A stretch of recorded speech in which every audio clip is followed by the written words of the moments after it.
اللهم وفقنا لما تحب وترضى وجزاك خیرا ولا تکلنا الی انفسنا طرفۃ عین. امید کرتا ہوں کہ آپ سب خیریت سے ہوں گے.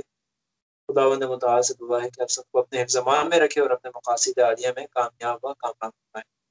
وہ موضوع گفتگو جو ہے وہ ہمارا جو ہے وہ دین شناسی ہے، اور دین شناسی میں ہم جو کتاب پڑھ رہے تھے وہ انسان اور ایمان تھے. اور انسان اور ایمان کتاب کے دوران یہ جو کلاس ہے آپ کی طلاب جو پاکستان کے، یہ ہم جو ہے وہ انسان کے ایمان کے فوائد میں آئے تھے کہ انسان کو ایمان کے کیا فوائد حاصل ہوتے ہیں.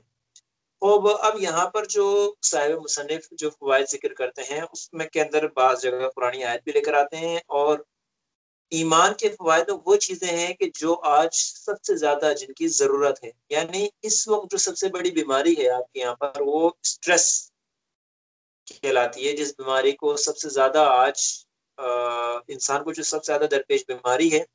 اور پیسہ، شہرت، عزت سب ہونے کے باوجود جو بیماری انسان کو لاحق ہوتی ہے وہ ہے ڈپریشن، بے سکونی، ٹھیک ہے، تنگی ذہنی جو انسان کو ہوتی ہے، ذہنی خلل سب سے زیادہ ہے کہ انسان کی زندگی میں سکون نہیں ہے. پیسہ، عزت، دولت سب کچھ حاصل ہے، لیکن اس کے باوجود لوگ خودکشی کی طرف جا رہے ہیں اور اپنی جان دینے کی طرف جا رہے ہیں. اس کی بنیادی وجہ جو ہے وہ بے سکونی ہے انسان کی زندگی کے اندر. اور سب سے بڑا جو ایمان کا اثر آتا ہے انسان کی زندگی کے اندر وہ یہی سکون کا مادہ ہے. خود رب کریم جو قرآن میں کریم میں فرماتا ہے کہ اللہ بذکر اللہ تطمئن القلوب، کہ انسان کو ذکر خدا سے اس کے دل کیا ہوتے ہیں، مطمئن ہوتے ہیں، سکون آتا ہے.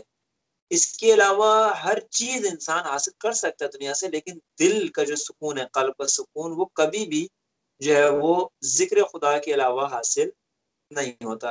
ٹھیک ہے. اور ایمان کا جو سب سے بڑا اثر ہے وہ ثمرات ہے ایمان کے، ایمانی زندگی کے. اب ہم یہاں یہ بات نہیں کر رہے کہ ایمان دین اسلام پر، بلکہ خود اللہ کی ذات کے اوپر ایمان رکھنا. ٹھیک ہے. وہ جو انسان کی زندگی کے اندر فوائد لے کر آتا ہے، اس کے بنیادی فوائد میں سے سب سے پہلا جو ہے وہ سرور اور انبساط. پہلا جو فائدہ انسان کو حاصل ہوتا ہے، صاحب مصنف یہاں فرماتا ہے کہ سرور اور خوشی اور مسرت پیدا کرنے کے حوالے سے مذہبی ایمان کا سب سے زیادہ اثر یہ ہے کہ کائنات، خلقت اور ہستی کے بارے میں انسان خوشبین بنا دیتا ہے.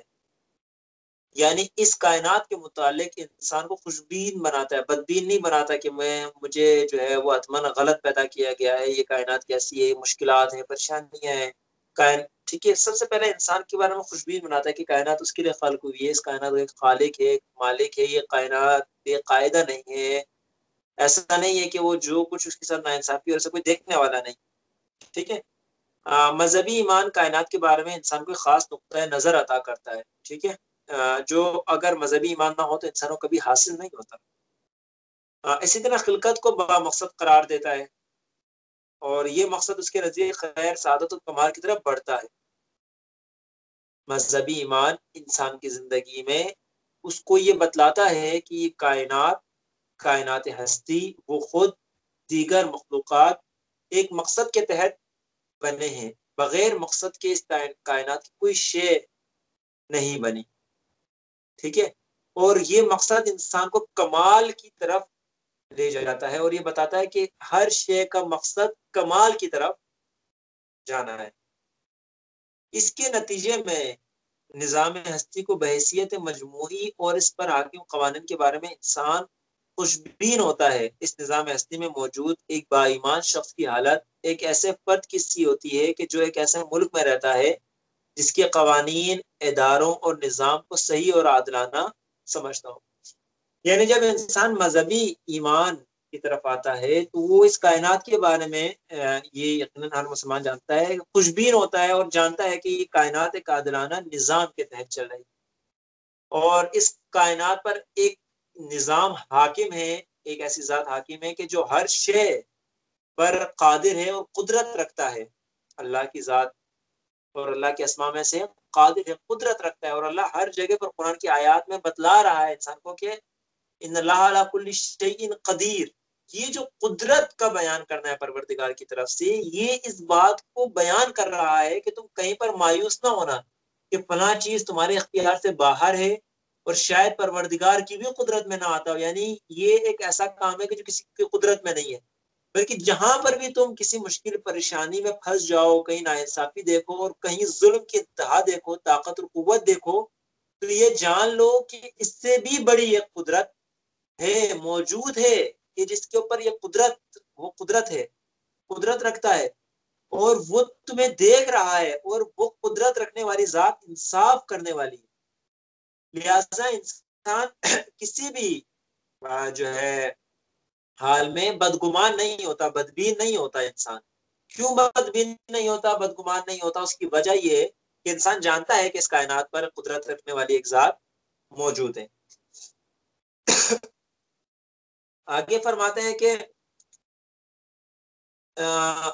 اب وہ اس کی مثال دے کر فرماتے ہیں کہ ایک ایسا ملک میں رہتا ہو کہ جس کا نظام عادلانہ، یعنی ہم پاکستان میں رہتے ہیں اور یہاں پر ہمیں یقین ہے کہ ہمارے ساتھ انصاف نہیں ہوگا، ہم پریشانی اور میں رہتے ہیں. لیکن جو لوگ دوسرے ممالک میں رہتے ہیں کہ جہاں پر لا اینڈ آرڈر بہت مضبوط ہے، وہاں اگر کسی کے ساتھ ناانصافی ہو جائے تو اس کو معلوم ہوتا ہے کہ جناب میرے ساتھ بے شک ناانصافی ہو گئی ہے یہاں پر، لیکن میں کورٹ کے ذریعے، ہائی کورٹ کے ذریعے، سسٹم کے ذریعے اپنے حق کو حاصل کر لوں گا. لہٰذا ایک ایسے ملک میں رہنے والا شخص جو جانتا ہے کہ یہاں کا law and order, law and force بہت مضبوط ہے، لا اینڈ آرڈر، وہ کبھی بھی بدبین نہیں ہوتا، بدگمان نہیں ہوتا کہ مجھے حق نہیں ملے گا.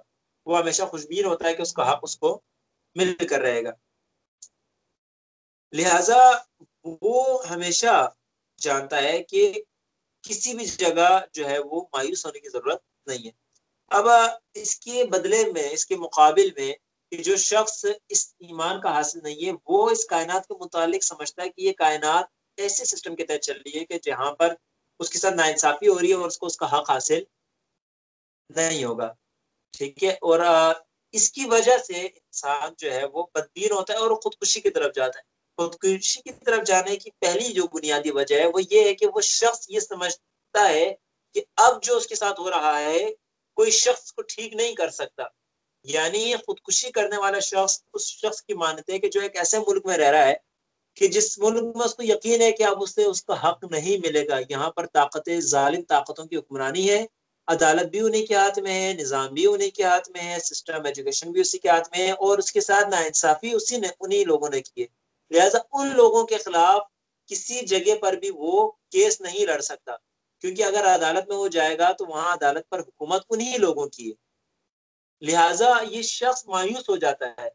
اسی طرح اس کائنات کے متعلق جو لوگ ایمان نہیں رکھتے، مذہبی ایمان نہیں ہے جن کا، وہ بالآخر مایوس ہو جاتے ہیں. بے شک مذہبی گھرانے میں پیدا ہوں، بے شک مذہبی تعلیم و تربیت کی ہوئی ہو، لیکن جن کا ایمان نہ ہو وہ بالآخر مجبور ہو کر خودکشی کرتے ہیں، کیونکہ انہیں لگتا ہے کہ کوئی رائے حل آگے نہیں ہے. ٹھیک ہے، یہ آگے فرماتے ہیں کہ ایسے شخص کی نظر میں پسماندگی کا، جو شخص ناکام ہوتا ہے مذہبی ایمان رکھنے کے باوجود، وہ یہ جان لیتا ہے کہ یہاں پر پسماندگی اگر ہے، کہیں ناکامی ہے، تو اس کی وجہ میں خود ہوں. ملک کا نظام اور یہ ملک کا حاکم جو ہے وہ اس کا باعث نہیں ہے. یہ وہ ایک بہت بڑا مین ڈفرنس ہے.